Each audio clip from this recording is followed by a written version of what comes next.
how to play pawn endgames in chess, and I'll be teaching you that right now. The first tip that you need to know about pawn endgame principles is you need to get your king out. So king activity. If you don't got your king out, then your position is automatically garbage and you need to do better. The second tip you need to know is who's going to promote the pawn the fastest, because most endgames is all about promoting a pawn to a queen. So who is going to promote a pawn first?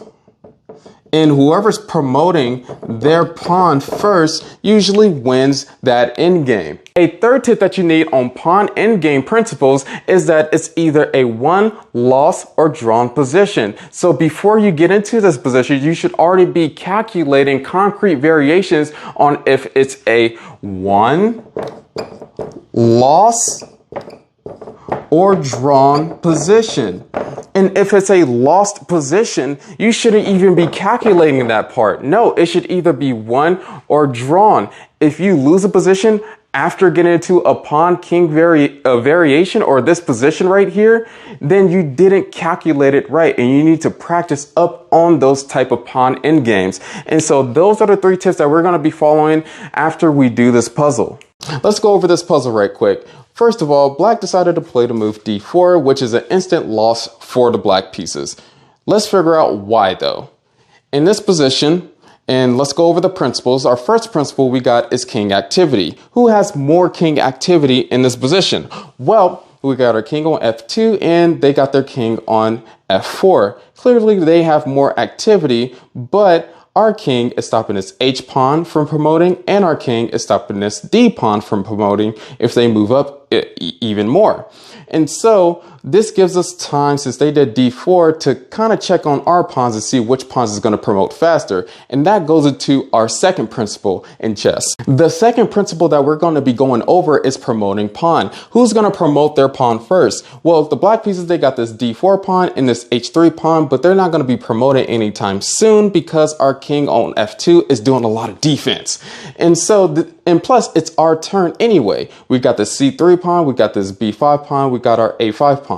Which pawn is more likely to promote in this position? Well, if I was a betting man, I will bet this b pawn is more likely to promote, since the c3 pawn is never going to get to c8 and this a pawn is never going to get to a8 unless we're able to capture this a pawn and then go to a8. One little secret for you in pawn endgames is that when you're queening your pawn to a square that is checking your king is a really good thing for you. For example, if we can get our pawn to this b8 square, we'll be checking their king on the f4 square, since we will be promoting to a queen, obviously, in this position. We're not doing no under promotion tactic today. And so let's go over our third and last principle. What's the third principle? Well, we're going to have to calculate it to determine if this is a won position or a drawn position. Well, after we play the best move of the position, not a6, not c4, not taking, but b6, because we already determined that in this endgame we should be focused on promoting our pawn. After b6 will be played, and we're going to do it in our head first before we place it on the board, black's best move is either to do h2 or d3.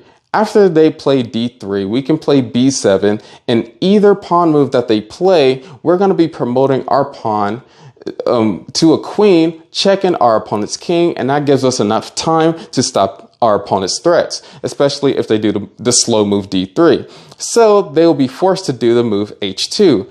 After h2 is played, then we wouldn't go to b7, or they'll queen first. And we don't want our opponent to queen first, even though we're getting our queen. That just makes the position a whole lot more complicated. So after they play h2, the best move in that position, and remember our pawn is on b6 right now, is to go king g2 to stop this pawn. And if they try to like promote it or do something weird, let's say they try to go to h1 promote, we take the pawn on h1 and we still get our pawn up there. After we take the h1 pawn, they do d3, we do b7. We're still threatening to promote our pawn and check the king, and that gives us that tempo that we need to get our queen first. Let's go through the moves right quick. b6, best move for black, h2, king g2, don't push up the pawn, but stop our opponent's pawn from queening by going king h2. not king h2, king g2, their last ditch effort, they can either play promote pawn, which is pretty much the best move, because if they play any other move, we're just going to do b7. After king takes on h1 and they try to promote this pawn d3, we can just do b7. We're going to promote this pawn to b8, attacking the king, checking the king, forcing their king to move.